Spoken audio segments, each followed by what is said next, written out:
میں نے 7 دن پہلے ایک کام کیا تھا، سورہ فاتحہ کی جرنلنگ، اور آنیسٹلی مجھے نہیں پتا تھا کہ یہ میری نماز ہمیشہ کے لیے بدل دے گی۔ اب جب میں الحمدللہ رب العالمین کہتی ہوں، میں رک جاتی ہوں، ہر لفظ میرے ذہن میں گزرتا ہے۔ آج میں آپ کو وہ سب سنانا چاہتی ہوں جو ان 7 دنوں نے مجھے دیا، کیونکہ شاید آپ کو بھی یہ چاہیے تھا۔ 90s کی پاکستانی اپ برنگنگ میں دین کو سکھانے کا ایک طریقہ تھا۔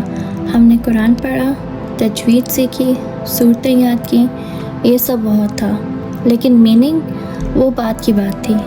اس لیے آج بھی الحمدللہ رب العالمین میرے زبان پر تھا، لیکن دل میں ایک خالی جگہ تھی۔ رمضان کے دوران میں نے ڈیسائیڈ کیا تھا بینہ ایپ کے تھرو سورہ فاتحہ کو سمجھوں گی اور جرنل کروں گی، ہر دن ایک آیت، 7 دن میں پوری سورہ۔ یہ میری وہ جرنی ہے۔ سورہ فاتحہ اللہ پاک کی ایک بہت ہی حسین اور خوبصورت تعریف ہے۔ فاتحہ کا مطلب ہے وضاحت، ہر چیز کا کھل کر سامنے آنا، کلیئرٹی۔ پہلا دن تھا الحمدللہ۔ ہم یہ لفظ دن میں کتنی بار کہتے ہیں؟ 100 بار، لیکن اس دن میں رک کے سوچا اس کا مطلب صرف تھینک یو نہیں ہے۔ الحمدللہ کا مطلب ہے اللہ پاک کی تعریف اور شکر گزاری۔ جب سے میں نے اس عربک ورڈ کا مطلب سمجھا ہے، اس دن سے جب بھی میں یہ کہتی ہوں وہ دل سے آتا ہے۔ اللہ پاک کا شکر ایز اے مسلم موم خود سے ہی سٹارٹ ہوتا ہے۔ اگر آپ اپنی زبان پہ یہ نہیں ڈالیں گی تو آپ کے بچے بھی اس کا مطلب نہیں جان سکیں گے اور اس کا امپورٹنس نہیں جان سکیں گے۔ آج سے، ابھی سے الحمدللہ کہنا شروع کریں، چھوٹی سے چھوٹی چیزوں کے لیے۔ میں اپنے گھر کے کام کرتے ہوئے ہر وقت یہ سوچتی ہوں کہ اللہ پاک نے مجھے ہر چیز اچھے سے اچھی نوازی ہے، تو ہر کام کرتے ہوئے میں الحمدللہ لازمی کہتی ہوں۔ چاہے آپ کا دن اچھا گزرے یا برا، always make sure you are praising and being grateful to your Lord۔ میں اپنے گھر کے کاموں سے بالکل نہیں گھبراتی، جیسے میں نے پہلے کہا تھا اپنی پریویس ویڈیوز میں، ایز اے موم جب تھک جاتی ہوں تو بریک بھی لیتی ہوں، اور یہ احساس اپنی بیٹیوں اور اپنے ہسبینڈ کو بھی دلاتی ہوں، which is totally okay۔ رب العالمین جو ہے وہ آیت ڈیفائن کرتی ہے ریلیشن شپ بٹوین اللہ تعالیٰ اینڈ ہز کریشن۔ دا مین ٹیک اوے از کہ آپ اللہ تعالیٰ کو ایکسیپٹ کرو ایز یور ماسٹر، اور اپنے آپ کو ایکسیپٹ کرو ان کا سلیو۔ اللہ تعالیٰ جو ہیں وہ آپ کا خیال رکھیں گے، آپ کو اون کرتے ہیں، اور he has all the authority. جب میں سورہ فاتحہ نماز میں پڑھتی تھی تو مجھے یہ مطلب نہیں پتہ تھا۔ اب میری نماز سورہ فاتحہ پڑھنے کے بعد بہت ہی ڈفرینٹ ہے۔ میں رک رک کے پڑھتی ہوں کیونکہ مجھے اس کی سمجھ ہے، اور میننگ فل نماز بھی ہوتی جا رہی ہے۔ سبحان اللہ، اٹس بیوٹیفل۔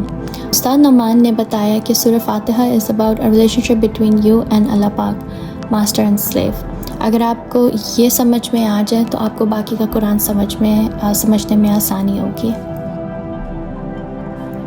الرحمن الرحیم کے بارے میں سیکھنے کے بعد مائنڈ سیٹ شفٹ یہ ہے کہ اللہ پاک کے بلیسنگز ہمیشہ کے لیے ہیں، کانسٹنٹ ہیں اور اینڈلیس ہیں، دنیا میں بھی اور آخرت میں بھی۔ When I think of this, I actually don't think about the future anymore۔ میں یہ نہیں سوچتی کہ میری یوٹیوب ویڈیوز کتنی سکسیزفل ہوں گی، کیا میں ان سے پیسے بنا سکوں گی، will anyone watch it۔ اللہ تعالیٰ کہتے ہیں کہ put the efforts and I will give you the results۔ سبحان اللہ۔ تو میں نے فیوچر کی پلاننگ سٹاپ کر دی ہے یہ سورہ سمجھنے کے بعد، یہ آیت سمجھنے کے بعد، اور what I think doesn't even matter anymore۔ جب اللہ تعالیٰ نے already پلان کیا ہوا ہے، وہ بیسٹ کا بیسٹ ہی ہوگا، because he loves his creation۔ Allah Pak's mercy is beyond our imagination۔ There is this dua which I now include in my prayers، اور وہ دعا ہے اللہ تعالیٰ قیامت کے دن ہم پر اپنی رحمت نازل فرمائیں اور ہمارا آسان حساب لیں، آمین۔ مالک یوم الدین ایک ایسی آیا ہے جس کا مطلب سننے کے بعد I had a moment of pause۔ It means master of judgment day۔ سبحان اللہ۔ It means that Allah Ta'ala owns that day and human owes Allah Ta'ala his deeds۔ Maliki Yawm Ad-Din۔ Malik means the owner and Maliki means king, and Allah is the owner of small things and the king of all things۔ آپ سوچیں کہ ایک انسان کے action میں کیا اوقات ہے اس دنیا میں، ہم سٹیٹس کے پیچھے پوری لائف بھاگتے ہیں، ان چیزوں کے پیچھے جس سے ہمارا دل کبھی شاید نہیں بھرنے والا، اور اینڈ اپ ہمارا قبر میں ہے، ہم ہوں گے اور ہماری نیکیاں ہوں گی، دیٹس اٹ۔ یہ لائف یہ سمجھنے کے بعد سمجھ آتی ہے کہ کتنی چھوٹی سی ہے۔ آپ کیا پہنتے ہو، کیسے رہتے ہو، کچھ بھی میٹر نہیں کرتا. آپ کا اسٹیٹس جو ہے یہاں آ کے چینج ہو جاتا ہے جب آپ کو یہ سمجھ میں آتا ہے کہ آپ اس دنیا میں ایک ٹیسٹ کے لیے آئے ہو اور اللہ تعالیٰ کی حمد کے لیے آپ آئے ہو. ایز اے مسلم موم اپنے بچوں کو یہ آیا کہ صحیح مطلب سکھانا بہت ضروری ہے. یہی کہ اپنے آپ کو کسی سے کمپیئر نہ کریں، اور اگر کسی نے گوچی کی یا گیس کی ہوڈی پہنی ہوئی ہے یا پینٹ پہنی ہوئی ہے اور آپ نے نہیں، اٹ ڈزنٹ میٹر. برانڈس پہننا، شو آف کرنا is not part of Islam. Islam teaches how to be humble and grounded, اور یہ بھی کہ اپنے ہر چیز میں بیسٹ دیں، باقی ریزلٹس اللہ پاک کے ہاتھ میں ہیں. بچوں کو پریشرائز کرنا بالکل صحیح نہیں ہے. ان کو ٹائم دیں کہ وہ آپ کو سمجھیں اور اپنے صحیح ڈیسیژنز بعد میں خود لیں. میں اپنی بیٹیوں کو یہی کہتی ہوں کہ ایک صحیح راستہ ہے اور ایک برا. اللہ پاک کی گائیڈنس جو ہے وہ ہمیشہ صحیح راستے پہ لے کے جائے گی، اور شیطان کے وسوسے جو ہیں ہمیشہ غلط راستے پہ، جس کا رزلٹ، جس کا انجام جہنم ہے. Ayah 4 is about giving up your independence to Allah Ta'ala. The main point or the meaning is that کہ آپ اس دنیا میں آئے ہو صرف اور صرف اللہ تعالیٰ کو امپریس کرنے کے لیے، نہ کہ اپنے ہسبینڈ کو، اپنے بچوں کو یا اپنے ان لاس کو. یہ لوگ جو ہیں وہ میٹر نہیں کرتے in a way which there is no one above Allah Ta'ala. It is also said as declaration of human slavery. Subhanallah, that is extremely powerful. The next part of this ayah is my favorite. وَإِيَّاكَ نَسْتَعِينُ. Ya Allah, I'm already trying everything I can. Please help me, or just help me. The main lesson here is you first try and then you come for Allah's help.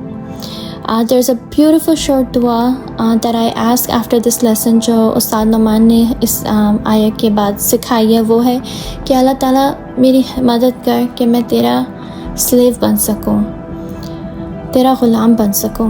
آمین. آیہ 5 جو تھا وہ ایک lesson ہے about Allah تعالیٰ's guidance. If you ask Allah's guidance, all your other problems will be solved. But if you are asking for guidance, it needs to be desperate. یہ نہیں کہ آپ فٹافٹ آیا کے لائن پڑھ لیں اور آپ کو اس کا سمجھ نہ ہو. آیا 5 is just very very important کہ آپ ڈیسپریٹ شو کر رہے ہیں. تو ایک چیز اس میں نے یہ لرن کی ہے، ڈیسپریشن جو ہے وہ تبھی شو ہوتی ہے جب ایک عورت ہے وہ نماز اپنی پڑھتا ہے in a separate room with the door closed. This brings in the connection that I need with my Rabb. ہوتا ہے whenever میں کسی اور کے ساتھ پرے کرتی ہوں، بے شک میری بیٹی ہو، میں ڈسٹریکٹڈ ہو جاتی ہوں and I don't feel the same سکون as compared to being alone. So in order to show that desperate, one needs to feel this ayah, and the only way to feel them is to, one, know the meaning, and two, to build that connection with Allah Ta'ala through namaz. اور میں نے یہی چیز، میں ہمیشہ سے نماز ویسے الگ کمرے میں بند کر کے دروازہ پڑھتی ہوں، کیونکہ مجھے اس سے وہ کنیکشن ملتا ہے اللہ تعالیٰ کے. میں وہ ڈسپریشن شو کر سکتی ہوں بٹوین کہ میرے مجھے کیا چیز چاہیے اور میں اس کے لیے کتنی ڈیسپریٹ ہوں. میں نہیں چاہتی کہ جو چیز میں اللہ تعالیٰ سے مانگ رہی ہوں وہ دوسرا تیسرا بندہ میرے گھر میں سنے، کیونکہ وہ کمفرٹ لیول نہیں ہوتا. آیہ 6 کی جو ہے وہ ایک لائن جو بہت زیادہ مجھے ہٹ ہوئی وہ یہ تھی کہ اللہ تعالیٰ نے قرآن میں مینشن کیا ہے سورہ فاتحہ میں کہ don't be like those people who did wrong when they knew what's wrong.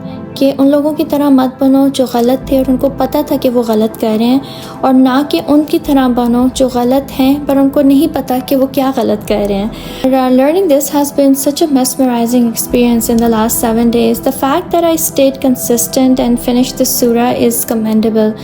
اور ایز اے بزی مسلم موم ایک بہت زیادہ ایفرٹ، پیشنس اور ایگرنیس لگتی ہے to learn your religion, but at the end I promise it's all worth it. آپ بھی اپنے اسٹارٹ کریں قرآن journaling in your busy mom life and watch this video to get started.